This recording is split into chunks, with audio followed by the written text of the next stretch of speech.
Los milagros de Jesús. A veces parece que necesitamos un milagro más que nunca. Bueno, pues vamos a empezar a hablar de esta parte de la vida de Jesús tan importante. Porque es un hecho que Jesús pasó buena parte de su vida pública obrando milagros. El Evangelio de San Marcos, si quitamos la parte de la pasión, casi la mitad del Evangelio son relatos de milagros de Jesús. Fijaros si fue importante en su vida el hecho de sanar, curar, expulsar demonios y obrar esos prodigios que tanto maravillaban a la gente. Y antes de seguir, yo sé que todos aquí lo tenéis bastante claro y no hay dudas, pero por si acaso os llegan comentarios y que sepáis que algunas personas pues dudan de que Jesús hiciera estos milagros. Incluso ha habido épocas que ha habido teólogos y biblistas que han pensado o han tendido a pensar que las historias de los milagros de Jesús pues eran todo leyendas, que era simbólico, que eran formas de expresar el poder de Dios, pero que en realidad eso no ocurrió así. Bueno, el hecho es que los evangelistas no cuentan leyendas ni fantasía. Los evangelistas son muy serios. Y hoy día, los biblistas, los historiadores, los estudiosos, que se lo toman en serio de verdad, coinciden todos en que los milagros de Jesús son hechos reales, que ocurrieron y que además es lo que más fama y más conocimiento le dio a Jesús, no solo en el ámbito cristiano y judío, sino fuera. Hay historiadores de aquella época que hablan de Jesús y lo reconocen como gran obrador de milagros. Si por algo destaca Jesús como personaje histórico, es por sus milagros, además de su predicación. Por tanto, fuera de toda duda que cuando hablamos de milagros no hablamos ni de simbologías ni de cuentos, hablamos de cosas que sucedieron de verdad. Segundo, Jesús hizo muchos milagros. En los evangelios, contando los 4 evangelistas, hay 29 relatos de milagros, algunos repetidos. Hay milagros que los cuentan los 4 evangelistas, hay otros 3, otros 2 y hay algunos que solo los cuenta Lucas. Está claro que hizo muchos y San Juan dice, si tuviéramos que poner por escrito todos los milagros que hizo Jesús, en el mundo no cabrían los libros. Es una exageración quizás, pero quiere decir que hizo muchísimos, muchísimos. Segunda cosa, Jesús no era el único que hacía milagros. En tiempos de Jesús, como en todas las épocas, ha habido personas que tienen la capacidad de obrar milagros, de sanar enfermos, de expulsar demonios. Y esto hay que saberlo. En la época de Jesús había otros que curaban y echaban demonios y hacían milagros. En el Evangelio lo leemos. Hubo un día en que Juan y Santiago, los discípulos, le dicen a Jesús, oye, que allá hay un hombre que está expulsando demonios en tu nombre, además. ¿Se lo prohibimos? Y Jesús, no, porque si lo hace en mi nombre está con nosotros. Por tanto, había más personas dedicadas a curar, a expulsar demonios de forma milagrosa. Y no solo en Tierra Santa y en la cultura de Israel, sino en otros países, en otras culturas. En tiempos de Jesús, en Grecia, había un santuario en Epidauro. Epidauro es un sitio muy famoso donde hay un gran teatro griego. Bueno, pues en Epidauro había un santuario famosísimo en toda la antigüedad dedicado al dios de la medicina, Esculapio o Asclepio. Pues en este santuario había una fuente que se decía que era milagrosa. Había un teatro, había muchas posadas y albergues para peregrinos y gente de todo el Mediterráneo iba en peregrinación a Epidauro para ver si se sanaban. Y os lo creeréis o no, pero en Epidauro se producían curaciones milagrosas. Y me preguntaréis, ¿y quién curaba? ¿Por qué no era un santuario a Dios? ¿Allí no estaba la Virgen María? ¿Cómo se producían estos milagros en Epidauro? ¿Era el agua milagrosa? No os lo voy a responder porque yo tampoco lo sé, pero es un hecho que no era el único lugar donde se producían milagros. Epidauro era como la Lourdes de la antigüedad en el Mediterráneo. O sea, un lugar de muchísimo turismo religioso para curarse. Y la gente, no todo el mundo, pero había gente que se curaba, efectivamente. Bueno, sin embargo, Jesús Cura como curaban otros, echa demonios como echaban demonios otros, pero hay algo que lo diferencia de los demás y lo vamos a ver muy pronto. En algo se distinguían los milagros de Jesús del resto. Los milagros de Jesús, los evangelistas, sobre todo San Juan, que nunca dice milagro, los llaman signos del reino. Los signos del reino. ¿De qué reino? El reino de Dios. Y hay un teólogo que dice, los milagros son el sello del rey. Todo lo que hace un rey lleva su sello. Pues bien, los milagros de Jesús llevan el sello del rey Jesús. Son hechos que llevan ese sello de divinidad, de amor, de piedad. Los milagros de Jesús como signos del reino. ¿Por qué? Cuando Jesús empieza su misión, se va a la sinagoga de Nazaret, lee al profeta Isaías y les dice a la gente, el Espíritu de Dios me ha ungido para traer la buena noticia a los pobres, para liberar a los cautivos, dar la vista a los ciegos, devolver el oído a los sordos y dar la libertad a todos los oprimidos por el mal. Ese día ha llegado. Jesús venía a hacer esto, a traer el reino, predicando la buena noticia de Dios, pero no solo predicando, sino actuando. ¿Y dónde está devolver la vista a los ciegos, devolver el oído y la voz a los sordos y a los mudos, liberar del mal? En los milagros. Jesús no solo predicó y habló, sino que actuó. Los milagros son las obras de Jesús como señal de que ha venido a traer el reino de Dios, un reino que te libera. ¿Y de qué libera el reino de Dios?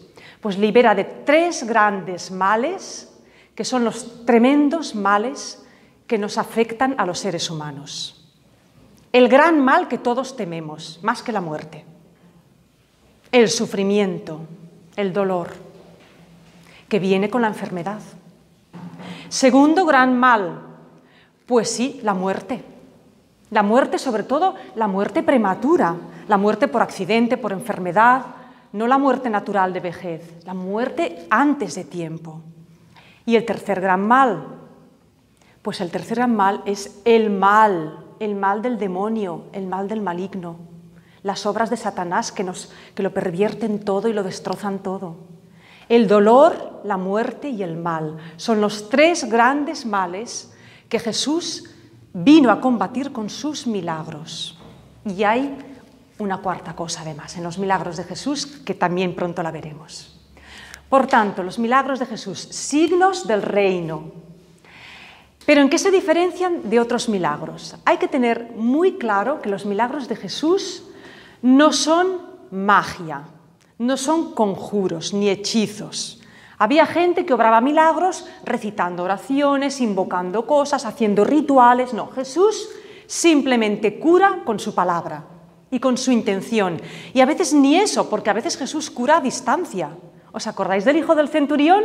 Simplemente con decirlo Jesús, el pobre joven que estaba enfermo, sin ni siquiera ver a Jesús, se curó. Los milagros de Jesús son no por manifestar su poder, sino por mostrar su amor y su misericordia. Son una señal de salvación.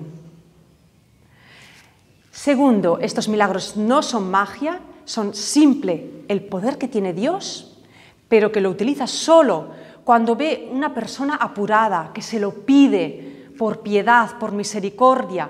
O sea, el corazón de Jesús se conmueve y obra el milagro. Cuando ve a una pobre viuda que se le muere el hijito, cuando ve a un enfermo que le suplica, al paralítico que se lo bajan por el tejado, por piedad y por misericordia. Y por último, los milagros de Jesús siempre van acompañados de un mensaje.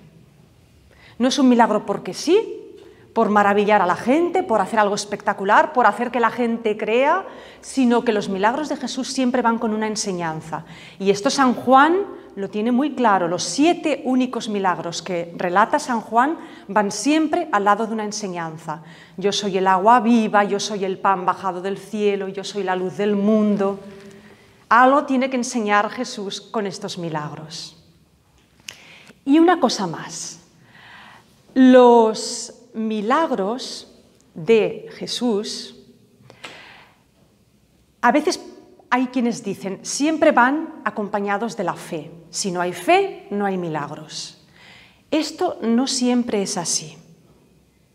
Jesús hizo algunos milagros ante gente que no tenían fe, no creían que iba a hacer el milagro. ¿Quién esperaba en la familia de Jairo que Jesús iba a resucitar a la niña muerta? ¿Esperaban las hermanas de Lázaro que Jesús sacaría al muerto de la tumba después de 3 días? Aquellos 10 leprosos que Jesús curó no tenían fe ni nada. De hecho, solo uno fue a darle las gracias. Los demás se fueron tal cual. No todo el mundo tenía fe y Jesús igualmente pudo obrar el milagro. Pero también es verdad que allí donde no había fe, donde había un rechazo hacia Él, Jesús no hizo milagros o hizo muy pocos. Cuando Jesús fue a Nazaret, a su pueblo, y la gente se puso en plan desconfiado, pero bueno, ¿y de dónde le viene esto? ¿Y estos milagros? ¿Y tú quién eres? Pero si eres el hijo del carpintero, te conocemos todos. Dice el evangelista Marcos, había tan poca fe que Jesús no pudo hacer milagros allí. Solo curó a unos pocos enfermos, eso sí, pues porque se debió apiadar de esas pobres gentes y los curó. Pero los milagros no dependen de la fe y tampoco son muestras de poder para despertar la fe, porque hubo personas que vieron los milagros de Jesús y no creyeron en Él. No creyeron. No les sirvió para creer en Jesús. Algunos sí, pero algunos no. Algunos hasta lo rechazaron y le discutían. Las reacciones ante los milagros de Jesús son muy variadas. ¿Cómo reaccionaba la gente ante los milagros? La primera reacción, asombro y admiración. Claro, ¡qué maravilla! No hemos visto nada igual. Los enfermos, los curados, ya os podéis imaginar, una alegría inmensa. Sus familiares también, felices y gozosos, agradecidos. Algunos incluso querían seguir a Jesús. Y Jesús siempre les decía, no, volved a casa, volved con los vuestros, dad gracias a Dios y ya está, no me sigáis. Pero otras reacciones que hubo ante los milagros no fueron tan positivas. Los fariseos, los letrados, los escribas se metían con Jesús. ¡Ay, porque has curado en sábado! Y eso no está permitido por la ley. Ya está. ¿Creéis que ante un milagro se puede reaccionar así? Pues sí, había quienes reaccionaban así. Otros, peor aún, cuando expulsaba demonios decían, por el poder de Satanás expulsa a los demonios. Lo trataban de endemoniado. ¡Qué fuerte! Y Jesús les tuvo que decir, pero bueno, si el demonio se enfrenta a sí mismo, va a perecer. ¿Dónde se ha visto que el demonio luche contra sí mismo? Pero si yo por el poder de Dios expulso a los demonios, quiere decir que el reino de Dios ha venido entre vosotros. Pero hubo personas pues que sí, está endemoniado, rompe el sábado. Y otros todavía lo criticaban, ¿por qué? Porque Jesús hacía una cosa además de curar, perdonaba. Y decían, ¿pero quién es este para perdonar los pecados? No puede nadie perdonar los pecados, solo Dios, así que este hombre es un blasfemo. O sea, endemoniado, blasfemo e infractor de la ley porque no cumplía el sábado. Fijaros qué reacciones tan negativas ante los milagros de Jesús. La última, cuando resucitó a Lázaro, una parte de las autoridades de los judíos dijeron, uy, este hombre, como empiece a hacer estos milagros tan espectaculares, nos va a revolucionar al pueblo. Hay que matarlo. Qué espanto, ante un milagro como este, decidieron matar a Jesús. La familia de Jesús, por otro lado, pues hasta que no empezaron a comprender un poco a Jesús, los familiares de Jesús se lo querían llevar a casa. Lo veían curando, lo veían echando demonios y decían, está loco, hay que llevárselo. Se lo querían llevar porque pensaban que estaba fuera de sí. Estas fueron las reacciones ante los milagros de Jesús. Ahora bien, hemos de pensar que para los enfermos, los sanados, los liberados del mal, los milagros fueron una resurrección, nacer de nuevo. En los milagros Jesús hacía dos cosas muy importantes. Cuando estaban enfermos, les devolvía la salud, la fuerza, el vigor, la capacidad de vivir plenamente. Pero es que además Jesús también perdonaba los pecados, los liberaba espiritualmente. Los milagros de Jesús sanan el cuerpo y el alma, física y espiritualmente. ¿Y por qué esto era importante? Bueno, sabemos que es tan importante sanar el alma como el cuerpo. Hoy muchas personas están enfermas de cuerpo porque no tienen bien el alma. Y antes también ocurría esto. Pero es que además, en tiempos de Jesús, había una creencia muy extendida en toda la antigüedad. Y es que si una persona estaba enferma, pues no existía la ciencia médica para saber, pues ha cogido una infección, un resfriado, un contagio, no. La gente pensaba, le ha entrado un mal espíritu, o bien es un castigo de Dios. Esa persona ha pecado y Dios lo castiga con una enfermedad. Y si no es él el que ha pecado, porque a lo mejor eran niños que nacían cojitos o deformes o paralíticos, sus padres han sido pecadores y el hijo carga con los pecados de los padres. Esta creencia, que hoy nos parece absurda, en época de Jesús estaba muy extendida y el mismo Jesús se hace eco de esta creencia. ¿Por qué? Porque cuando cura a un enfermo, le dice, no, para que veas que no solamente te curo, sino que te libero de toda culpa, te voy a perdonar los pecados, los que hayas podido cometer y los que no. Estás libre de toda culpa. O sea, no solo la sanación física, sino la espiritual. Quiero explicaros un poquito cómo era la situación de los enfermos hace 2000 años. Porque hoy, cuando una persona está enferma, pues o va a la farmacia a comprarse algo, o va al médico, su familia se ocupa de ella. Un enfermo tiene 1000 recursos. Es una persona frágil que recibe toda clase de cuidados y protección. Y se cura, normalmente, si no es muy grave, se cura. La ciencia médica ha avanzado mucho y hay muchos recursos, y en los países como el nuestro tenemos una sanidad pública que, gracias a Dios, mal que bien, pero funciona. Bueno, en época de Jesús, quitaros de la cabeza médicos, sanidad pública y remedios. En la antigüedad sí había médicos, pocos. ¿Estaban dónde? En las ciudades o en las cortes de los reyes, muy bien pagados, y solo tenían acceso a ellos los muy ricos, los reyes, los nobles, los grandes personajes, y la gente más o menos mediana, si ahorraban mucho, podían permitirse pagar algún tipo de cura. Los médicos, además, en Tierra Santa, en lo que era Judea, Samaria, Galilea, pues tampoco estaban muy bien vistos, porque la medicina estaba muy mezclada con la religión. Entonces, si los médicos no compartían la fe del pueblo de Israel, era sospechosa la medicina. La medicina en la antigüedad estaba muy mezclada con la superstición, con el curanderismo, con prácticas un poco pintorescas.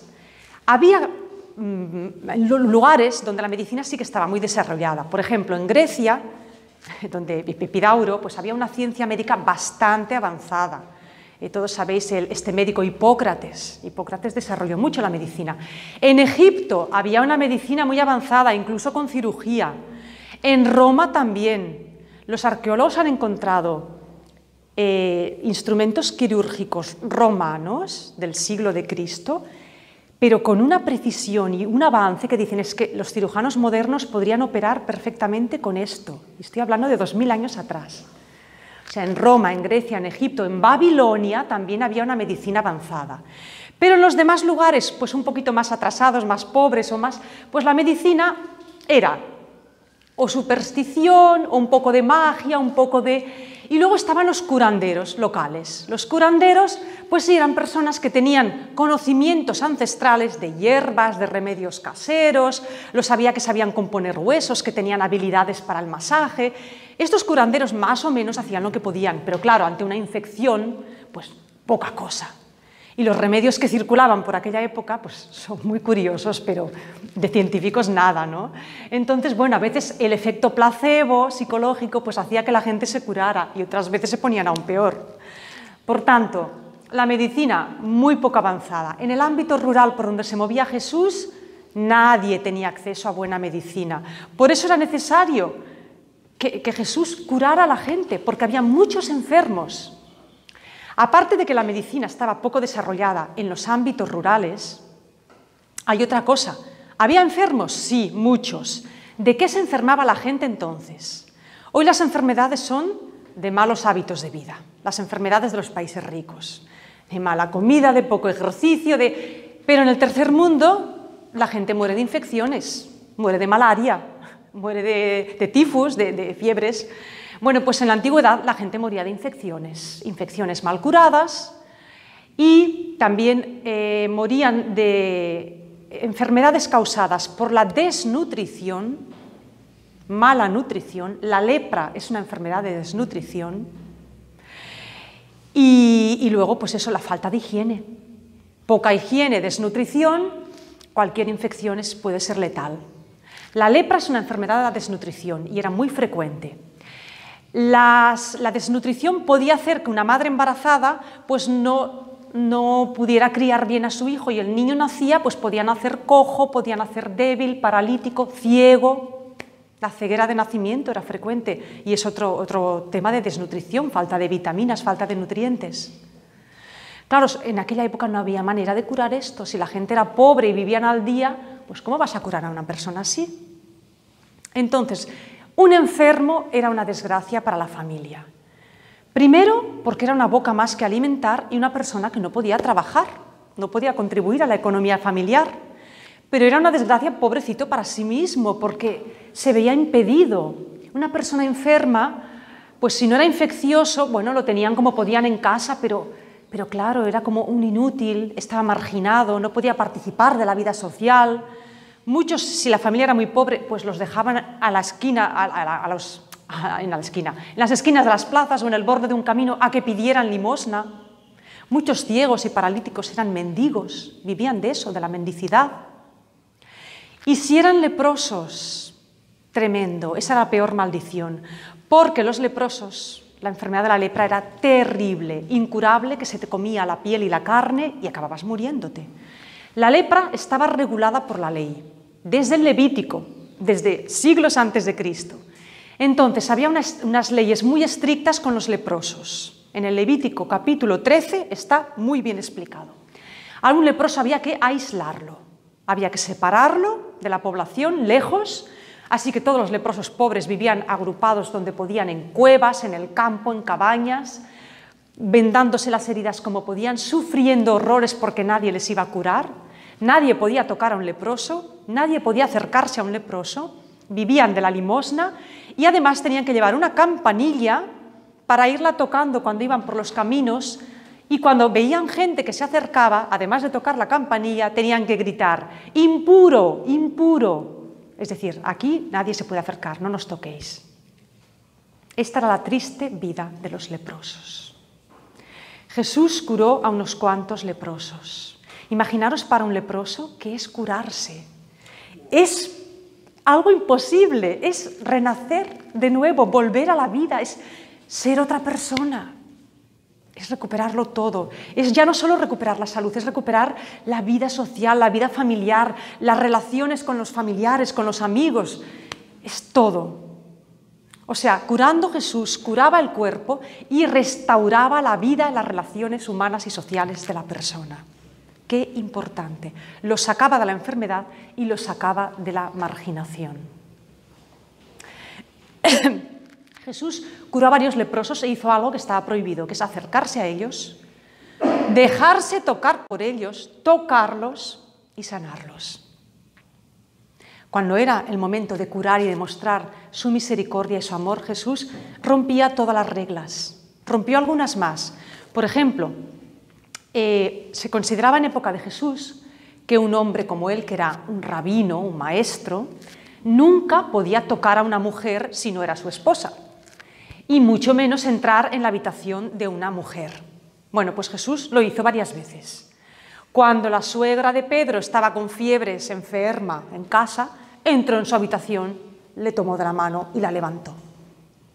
Cuando la niñita, la hija de Jairo, pues estaba moribunda, muriéndose o muriendo, pues entró también en la habitación de la niña, con 3 testigos, con sus 3 discípulos predilectos, Pedro, Santiago y Juan, y los padres de la niña.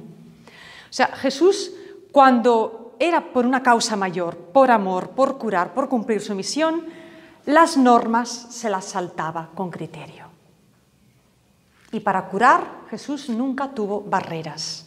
Tocó a los leprosos, a los ciegos, a los sordos, a los cojos. Se dejó tocar por una mujer que tenía flujo de sangre, otro tabú. La sangre era una sustancia que hacía impura a la persona. Si tú tocabas sangre, tenías que purificarte con un ritual antes de continuar con tu vida normal, o antes de, por ejemplo, de ir a la sinagoga, de ir al templo, de rezar. Bueno, pues esa mujer que tenía flujo de sangre, ¿recordáis el milagro? La pobre se acercó a Jesús y le tocó el borde del manto para ver si se curaba.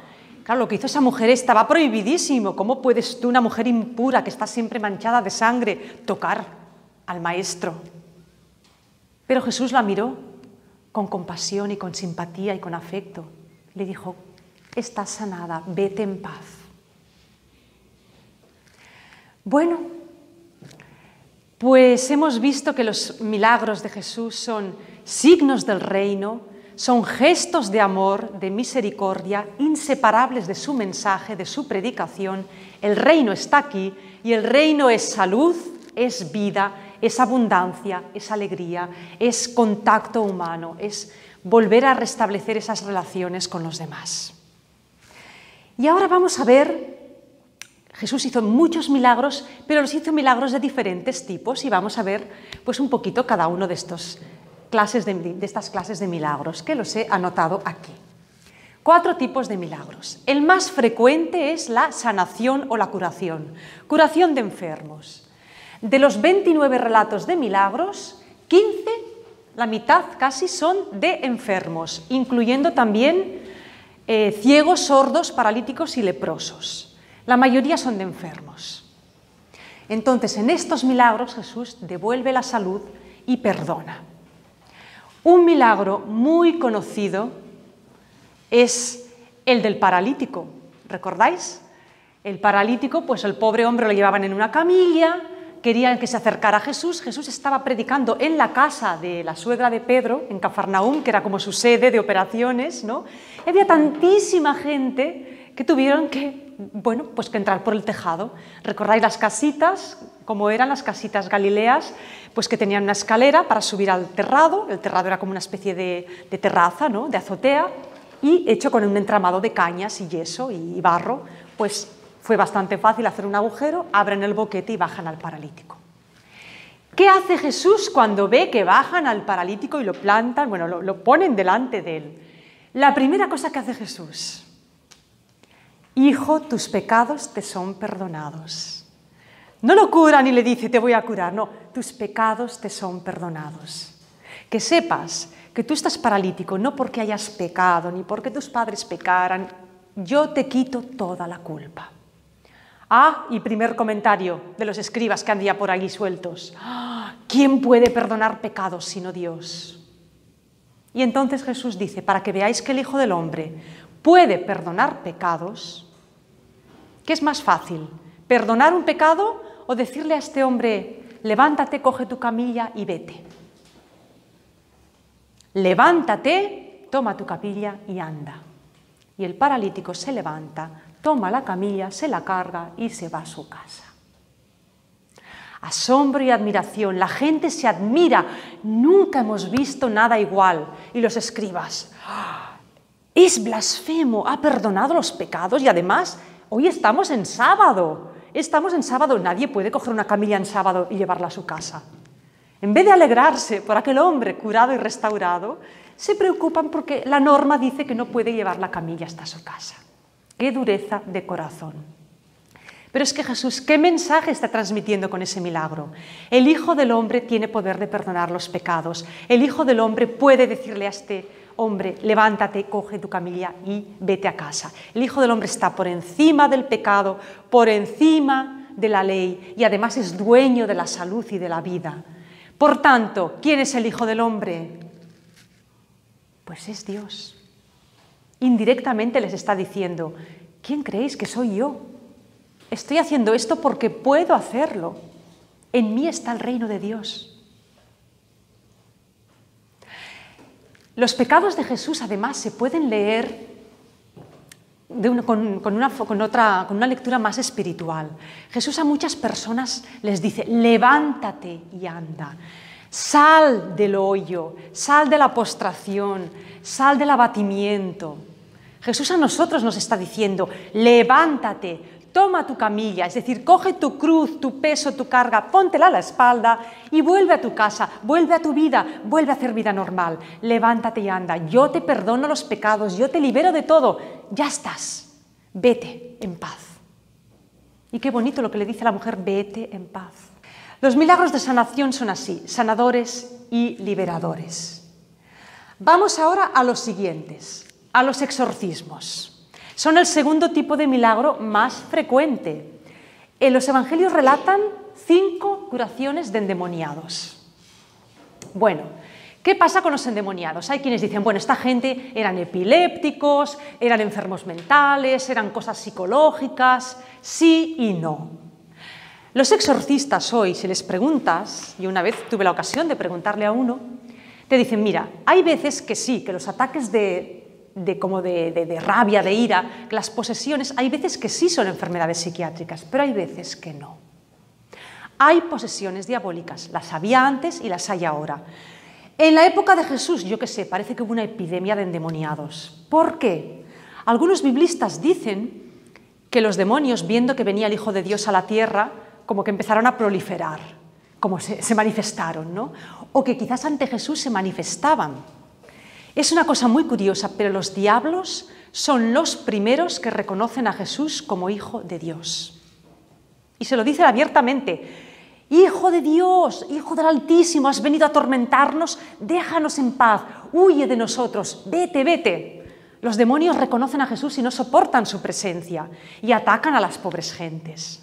Bueno, con los espíritus inmundos o demonios, como los queramos llamar, Jesús no tiene piedad.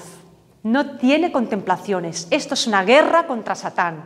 Delante de un pobre poseído, ¿cómo trata Jesús a los demonios que lo poseen? Calla, vete, sal de él, fuera, lárgate, no te dejo hablar. No les da opción, no les da tregua, no negocia, no regatea con ellos.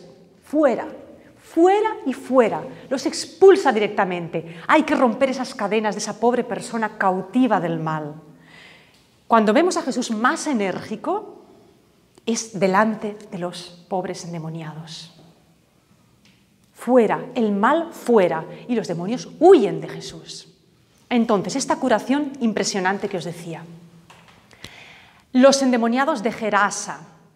¿Recordáis que en un momento del Evangelio se explica que Jesús con sus discípulos cruzan el lago, van al otro lado del lago de Galilea, a una región que ya no es Galilea, la región de los Gadarenos, y allí es una región muy montañosa y se encuentran a un pobre endemoniado.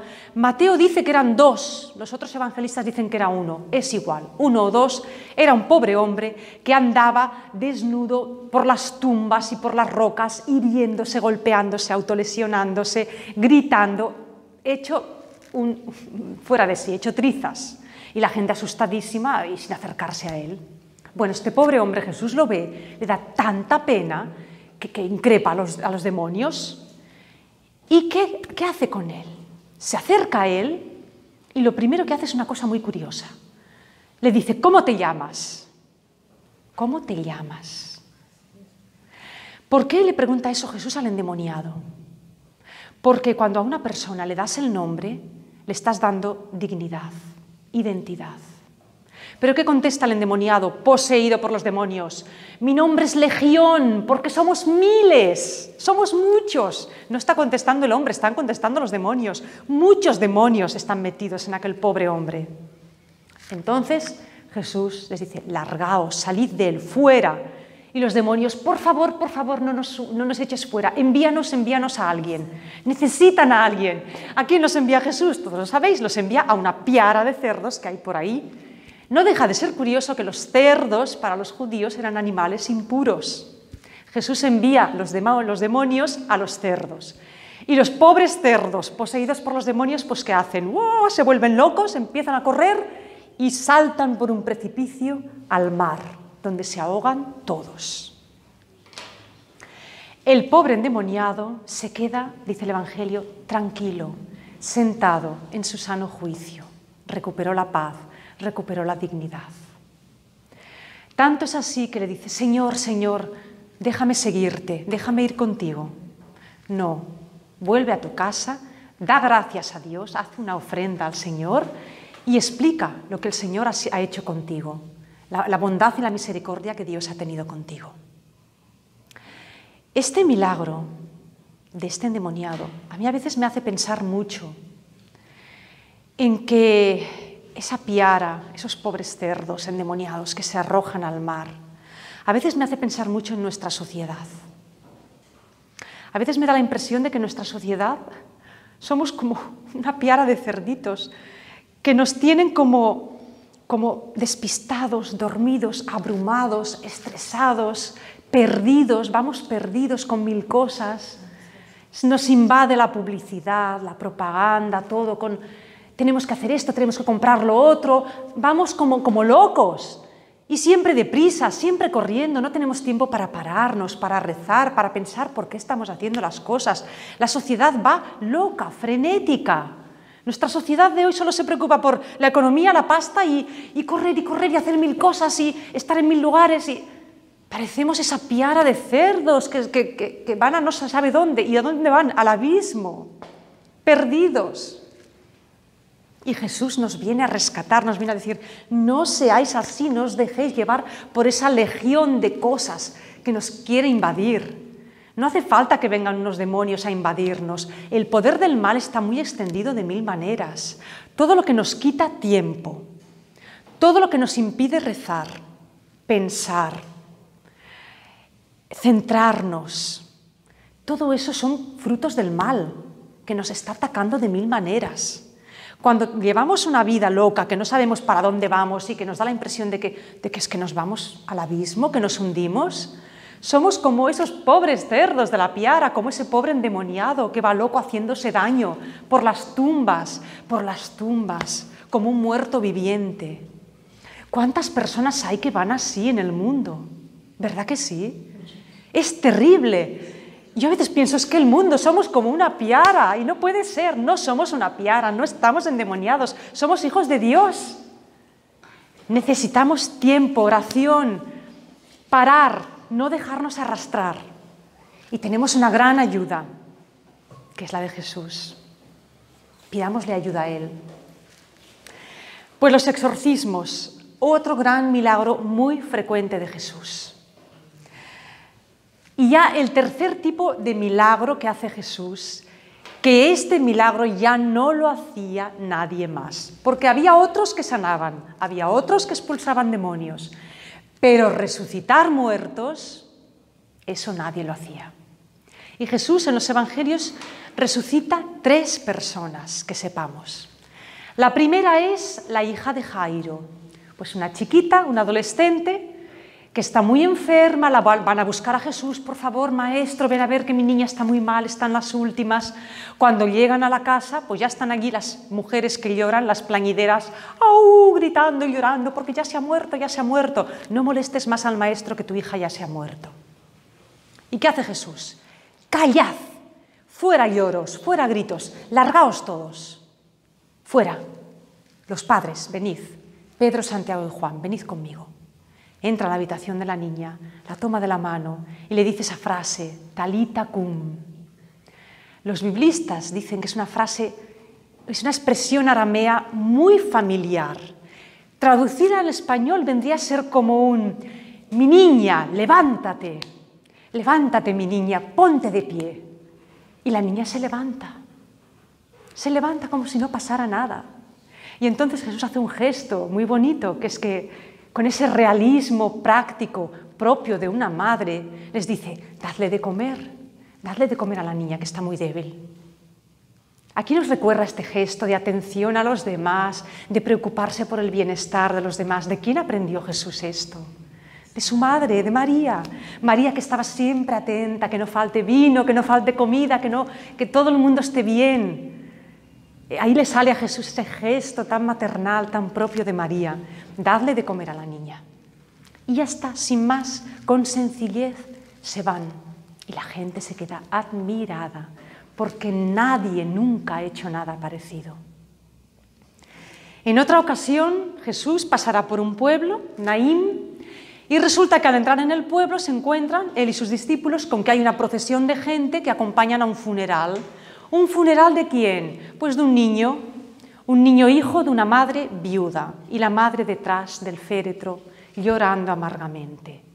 Porque fijaros, en época de Jesús, las viudas y los huérfanos eran los más desgraciados. Una viuda, si no tenía familiares que la atendieran, dependía si tenía un hijo adulto o mayor de él. Pero claro, una mujer viuda ya no tiene marido. Su hijo, que es el que podría cuidar de ella y acompañarla, se le muere. Esa mujer se ha quedado totalmente desamparada. Jesús se conmueve cuando ve a esta mujer, por ella y por el niño, que tenía toda la vida por delante y se lo ha llevado la enfermedad o vete a saber qué. Y Jesús, sin que nadie se lo pida, sin que nadie espere nada, se acerca al chico y lo mismo, lo levanta. La palabra resucitar quiere decir levantar, emerger, saltar, subir. Resucita al niño ante el asombro y la incredulidad y la admiración de todos. Jesús, con esta resurrección, no solo ha salvado al niño, sino también a su madre. A esa mujer le ha dado la vida, recuperándole al niño. Un milagro que realmente Jesús lo hace solo y puramente por piedad, por compasión. La tercera resurrección, la de Lázaro. Y esta resurrección Jesús la hace porque es que, por pena y por amor hacia su amigo y hacia sus hermanas, Marta y María. Todos recordáis la escena. Cuando Jesús llega a Betania, ya hace 3 días que Lázaro está enterrado. Sale Marta a recibirle llorando. Señor, si hubieras estado aquí, mi hermano enfermo no hubiera muerto. Y aquí en este milagro Jesús le va a dar una gran lección a Marta. Marta, tu hermano va a resucitar. Ya lo sé, Señor, yo creo en la resurrección. En el último día, al final de los tiempos, resucitará. No, Marta. Yo soy la resurrección y la vida. ¿Crees en mí? Y Marta dice, sí, Señor, creo que tú eres el Mesías, el ungido de Dios. Después de San Pedro, Marta es la segunda persona del Evangelio que llama a Jesús Mesías, Hijo de Dios. Después de Marta viene María, la otra hermana. Se le echa llorando a los pies de Jesús. Si hubieras estado aquí otra vez, mi hermano no hubiera muerto. Y Jesús ya no puede más y se conmueve y llora con ellas, llora de pena. Jesús, ya os lo he dicho muchas veces, tenía el corazón tierno, de carne, y quería a sus amigos. Y la gente le dice, ¿cómo está llorando Jesús? ¿Cómo quería a Lázaro? ¡Qué pena tan grande! Y todos llorando van a la tumba a ver qué pasa. Bueno, ya os podéis imaginar el miedo y el asombro de la gente. Jesús se planta delante de la tumba y dice, abrid. Y Marta, la pragmática, la cocinera, la que está por todo, por Dios, Señor, pero si ya lleva 3 días muerto, la peste que debe hacer, no podemos hacer eso. Abrid la tumba. Abren la tumba y con esa voz potente de Jesús, esa voz, esa orden que levanta a los muertos, Lázaro, sal fuera. Y Lázaro sale con las vendas y todo. Y mucha gente vio esta resurrección, mucha. Muchos se alegraron, pero otros, como os he dicho antes, se espantaron y dijeron a este hombre, hay que matarlo. La resurrección de Lázaro, muchos biblistas explican que es como un preludio de la resurrección de Jesús. ¿Por qué? Lázaro muere, lo sepultan y pasan 3 días. Jesús muere, lo sepultan y al 3er día resucitó. Lo que pasa es que es muy diferente, porque en la resurrección de Lázaro es Jesús quien lo resucita y Lázaro pues vuelve a la vida, pero se supone que vuelve a la vida normal y mortal. Al cabo de unos años pues volverá a morir, pero de momento ha resucitado. Luego también hay una curiosidad, que es que la resurrección de Lázaro solo la explica San Juan. ¿Por qué una resurrección, que es algo tan importante, no lo explican los demás evangelistas? ¿Por qué? Es un misterio. Pero hay algunos biblistas que dicen que los judíos, como dice el Evangelio de Juan, querían matar a Jesús por esta resurrección y también querían matar a Lázaro, porque Lázaro era la prueba viva de que Jesús había resucitado a un muerto. Entonces, los evangelios de Mateo, Marcos y Lucas se escribieron antes que el de Juan, entre los años 60, 70, 80. Pues hay quienes dicen que en estos evangelios no se habla de Lázaro porque Lázaro todavía estaba vivo cuando se escribieron.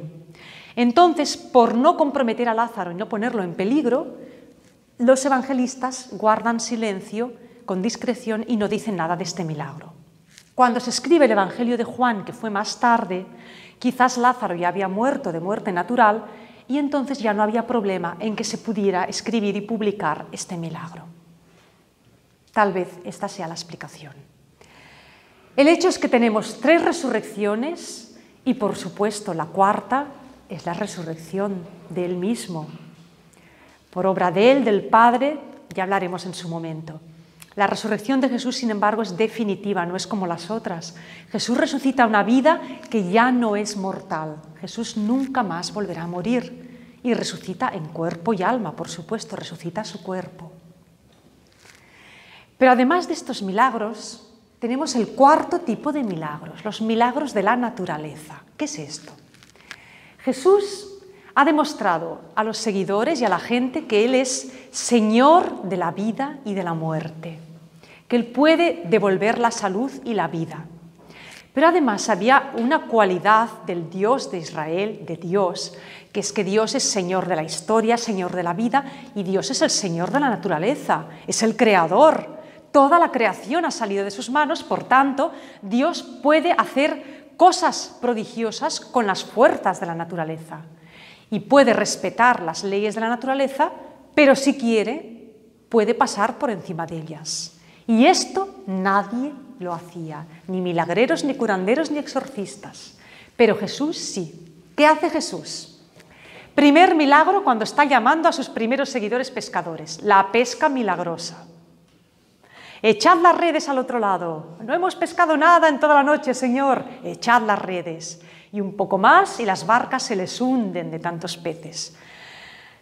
Es entonces cuando Pedro cae de rodillas y dice: Señor, Señor, apártate de mí. ¿Por qué? Porque reconoce la divinidad en Jesús. Queda espantado. Segundo milagro, la tempestad calmada. ¿Quién puede calmar una tempestad? Los vientos y las olas. Los discípulos que están en la barca con Jesús quedan admirados y se arrodillan delante de Él, lo adoran como a Dios, porque nadie más podía hacer esto.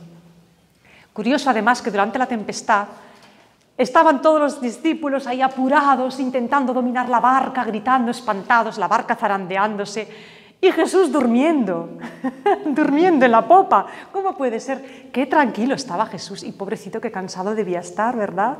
Jesús durmiendo, y luego les dice: hombres de poca fe, ¿por qué no confiáis? Este milagro tiene una lectura espiritual muy grande. Nosotros a veces, nuestra vida es como una barquita en la tempestad, se agita, estamos a punto de ahogarnos, parece que los problemas nos llegan al cuello, nos vamos a asfixiar. Toda nuestra vida es una tormenta, estamos envueltos en oleaje. Y Jesús nos dice: calma. Jesús a veces parece que esté dormido. Dios mío, estoy aquí apurada y no me haces caso. ¿Estás durmiendo? ¿Estás durmiendo, Señor? Pues mirad, aunque Jesús duerma, no está indiferente, no le da igual lo que nos pasa. Jesús está por nosotros y en su momento nos va a rescatar, va a calmar las aguas. ¿Dónde necesitamos que se calmen las aguas? Aquí adentro, porque fuera en el mundo siempre va a haber olas, siempre. El mundo es como el mar, hoy calmado, mañana agitado. No podemos hacer nada con los oleajes del mundo. Ahora estamos viviendo una guerra, antes hemos vivido una pandemia, el mundo es así, es un mar tempestuoso. Pero en nuestro corazón, si Jesús está, hay calma. Y si en medio de la tempestad tenemos calma, las cosas cambian. Podemos tener calma en medio de la tempestad. Siempre invoquemos a Jesús. Señor, no duermas, estate a mi lado. Señor, ayúdame a acurrucarme a tu lado, a dormir contigo. Mañana será otro día y tú me ayudarás. Agarremos fuerte a Jesús. Él es el áncora, Él lo calma todo. Mirad, estos días, con todo esto de Ucrania, pues estuve viendo, yo sigo algunos canales de periodismo independiente y de personas, y estuve viendo una noticia de una señora que tiene familiares, una señora ucraniana que vive en Polonia y tiene familia en Ucrania. Tiene a sus padres en Ucrania. Y esta señora decía, es que mi marido y yo no podemos dormir, estamos apurados, asustados, preocupados, llamando a nuestros padres. ¿Qué os falta? ¿Cómo estáis? ¿Y qué le decían los padres de esta señora de Ucrania, que estaban allí en Ucrania? Tranquila, hija, nosotros estamos bien, no nos vamos a ir, estamos en paz, tranquila, aguantaremos. Gente de fe, dice, nos daban paz. Ellos, que están en medio del fregado, a nosotros que estamos fuera sufriendo por ellos. Cuando una persona tiene fe, en medio de las peores circunstancias, Dios aguanta, Dios es esa roca firme, siempre. Nosotros ahora podemos dar gracias que no estamos viviendo una guerra. Posiblemente nos lleguen coletazos de la guerra en forma de otra crisis económica, pero hemos de empatizar con estas personas y estar en paz, rezar por ellas, y desearles mucha paz, porque de nada va a servir agitarse, espantarse, ni armarse siquiera. Esa no es la solución. A mí me ha dado mucha pena cuando he oído que la primera ayuda que se les ha ocurrido a los miembros de la Unión Europea enviar a Ucrania es dinero para que compren armas. ¿Pero eso qué es? ¿Se creen que con un montón de armas van a vencer al ejército ruso, que tiene 70 kilómetros de tanques en fila? ¿Eso qué es? Eso es un negocio de la muerte. Eso no es la manera de solucionar un conflicto. No lo es. En esta guerra hay muchos responsables. Muchos, no solo los que dicen. Hay muchos más. Mucho demonio, sí. Y las pobres víctimas siempre es la gente inocente, que no tiene culpa de nada. La solución no es armar a Ucrania. Sí que podemos ayudarles enviándoles pues, comida, ropa de abrigo, sobre todo lo que van a necesitar será combustible, esta gente, para no pasar frío. Bueno, desde la parroquia vamos a llevar a cabo una iniciativa, ya lo explicaremos en su momento, que ha salido nada menos que de la catequesis, de los niños y de las mamás de catequesis, de recoger cosas para enviar a Ucrania. En Barcelona hay una parroquia donde hay 2 sacerdotes ucranianos que se van a ocupar de canalizar estos donativos y estas cosas, porque ellos conocen la manera de hacer que lleguen las cosas a Ucrania, porque es que si no, como estarán las fronteras cerradas, es muy difícil. Bueno, pues paz, paz. En las tormentas de la vida, paz. Jesús hizo otro milagro de la naturaleza, muy famoso, que lo narran todos los evangelistas, la multiplicación de los panes. ¿Cómo puedes convertir 5 panes en 1000 panes o en 2000 panes? Pues ese milagro no tiene explicación. Hay quienes dicen, no, es que la gente fue solidaria, se repartieron lo que traían entre todos.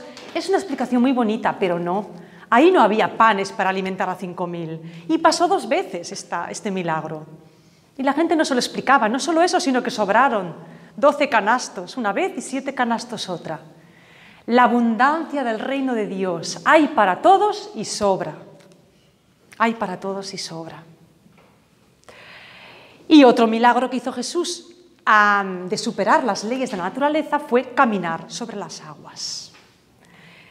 Caminando sobre las aguas, que sus discípulos cuando lo vieron pensaban que era un fantasma, se asustaron y él les dijo, tranquilos, soy yo soy. El nombre de Dios en hebreo, yo soy. Y Pedro, si eres tú, dime que venga. Y Pedro empieza a caminar sobre las aguas, porque empieza con fe. Cuando Jesús le dice ven, cuando Jesús nos dice algo y le hacemos caso, podemos hacerlo. Pero cuando nos entran dudas y miedo, como Pedro, nos empezamos a hundir. Señor, sálvame, sálvame. Y el Señor le agarra fuerte de la mano y lo salva. Lo que os decía antes, cuando nos hundamos, pidamos ayuda a Jesús, pero no dudemos que cuando Jesús nos pide algo bueno, Él nos va a dar la fuerza y las capacidades, los medios para hacerlo. y podremos hacer lo que Él nos pida. Bueno, pues han sonado las campanas, dejamos aquí los milagros de Jesús. Sí, ya estamos, Padre, ya estamos. Sí deciros que el gran milagro que nos da Jesús a todos los cristianos es su presencia. Nosotros cada domingo en misa, cuando vamos a comulgar, tenemos el milagro de los milagros. Y con él, lo que sea necesario, lo podremos. Que así sea. Gracias.